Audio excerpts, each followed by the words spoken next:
जय हिंद मेरे प्यारे बच्चों, आप सभी कैसे हैं। मैं मानता हूं आप सभी स्वस्थ होंगे और मस्त होंगे, पढ़ने में व्यस्त होंगे। और आपका स्वागत है हमारे एसकेसीडी पॉइंट में। मैं सचिन सर, और आपको फिर एक बहुत ज़्यादा इंपॉर्टेंट क्वेश्चन जो हमारे नन्हे बच्चे पहली बार जो बोर्ड में आते हैं 10th क्लास वाले बच्चों को ये क्वेश्चन अक्सर परेशान करता है। किसी किसी को तो बहुत एक ही बार में समझ में आता है। ये टॉपिक है संयोजन वाला, समांतर और श्रेणी संयोजन जो होते हैं उस टॉपिक को क्वेश्चन है बहुत ज्यादा इंपॉर्टेंट। ठीक है, वो डेरिवेशन में भी काफी इंपॉर्टेंट है और ये न्यूमेरिकल भी काफी इंपॉर्टेंट है।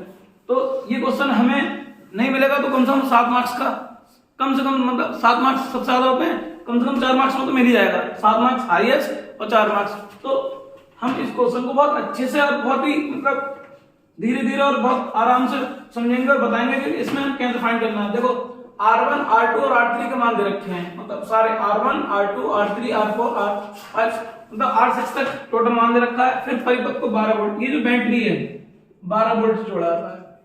ठीक है, 12 वोल्ट की बैटरी से संयोजित किया जाता है। गणना करके बताइए परिपथ का कुल प्रतिरोध, मतलब हमें टोटल R निकालना है, R निकाल तथा बैटरी से कितनी विद्युत धारा प्रवाहित हो और I निकालनी है। हमें दो चीजें फाइंड करनी है, प्रतिरोध टोटल और I। तो सबसे पहले तो हम इस बैटरी को समझते हैं कि ये वाला बड़ा क्यों होता है, ये छोटा क्यों होता है। जो पॉजिटिव चार्ज होता है उसका जो प्लेट होती है वो बड़ी होती है, और जो नेगेटिव चार्ज होता है, जैसे ऊपर लिख देता हूं मैं, पॉजिटिव नेगेटिव वाला का जो होती प्लेट वो छोटी होती है। जितनी ज्यादा विभवांतर ज्यादा बड़ा होगा उतनी प्लेट में पॉजिटिव नेगेटिव चार्ज ज्यादा होंगे, मतलब प्लेट ज्यादा होंगी। सही है, अगर हम बैटरी से जोड़ रहे हैं तो ज्यादा जुड़ेंगे और सेल से जोड़ रहे हैं तो एक से काम चल जाता है। तो इसका मतलब हमें ये वाली जो चीज है बैटरी से जुड़ी हुई है। और पॉजिटिव से जो करंट होता है वो जाना शुरू होता है, ठीक है, जा रहा है, और नेगेटिव पे कलेक्ट होता है, यानी कि यहाँ से पॉजिटिव से चला और नेगेटिव। अब यहाँ पे क्या हुई, जो धारा चल रही है, अब यहाँ पे धारा मान लो यहाँ से चली तो आई चली, मतलब स्टार्ट में यहाँ पे आई, ये आई, लेकिन यहाँ बढ़ गई है, यहाँ I1 हो गई होगी और यहाँ I2 हो गई होगी। जब धारा बढ़ जाती है तो हम उस संयोजन को बोलते हैं समांतर संयोजन। क्या बोलते हैं उसको? समांतर। मतलब जो समांतर संयोजन होता है उसमें धारा बढ़ जाती है, और जो श्रेणी संयोजन होता है उसमें धारा पूरे संयोजन में एक समान रहती है। तो इसका मतलब यही धारा अलग अलग हो गई है। फिर हम आए यहाँ पे, फिर एक हो गई होगी, फिर यहाँ बढ़ गई I1, I2, I3। तो हमें सबका लास्ट में पहले हम प्रतिरोध निकाल लेंगे, इसके डायग्राम कई बार बनाने पड़ेंगे, और उसके बाद हम क्या करेंगे, कुल प्रतिरोध और कुल धारा निकाल लेंगे। ठीक है, इतना कॉन्सेप्ट समझ में आ गया। अब करते हैं स्टार्ट। क्या करते हैं, सबसे पहले बताते हैं, इस वाले डायग्राम में ले लेते हैं पहले R2 व R3 समांतर संयोजन में है। ये बोल सकते हैं R2 व R3 समांतर जुड़े हुए हैं। तो समांतर का सूत्र क्या होता है, 1/R बराबर 1/R1 प्लस 1/R2। हमें संयोजन निकालना है, यानी कि कुल प्रतिरोध। तो R से लिखेंगे तो इसको R डैश मान लेते हैं। तो क्या आ गया, 1/R डैश R।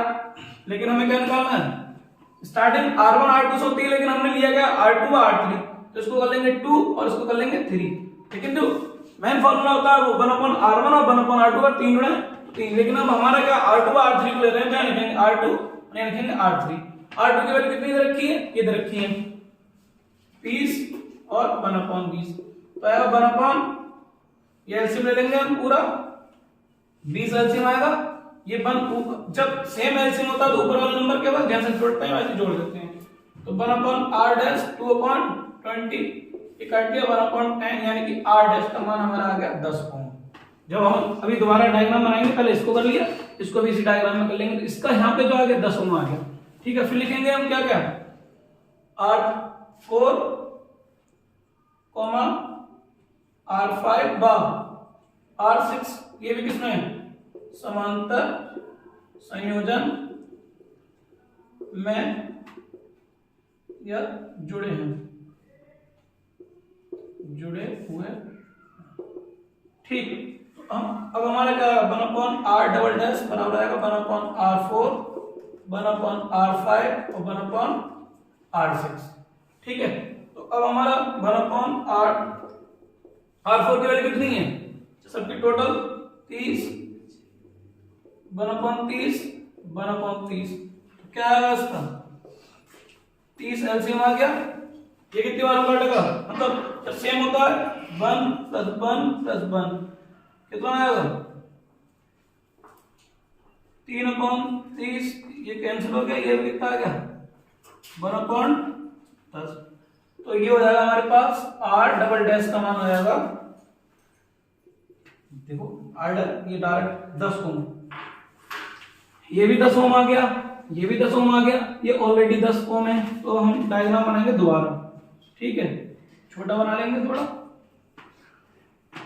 तो ये R1 दे रखा है, ये R' हो गया और ये R" हो गया, ठीक है। अब धारा सब में क्या होगी, एक समान बह रही होगी, इधर से जितनी जा रही होगी उधर वापस बट नहीं रही, कहीं एक जैसे आएगी।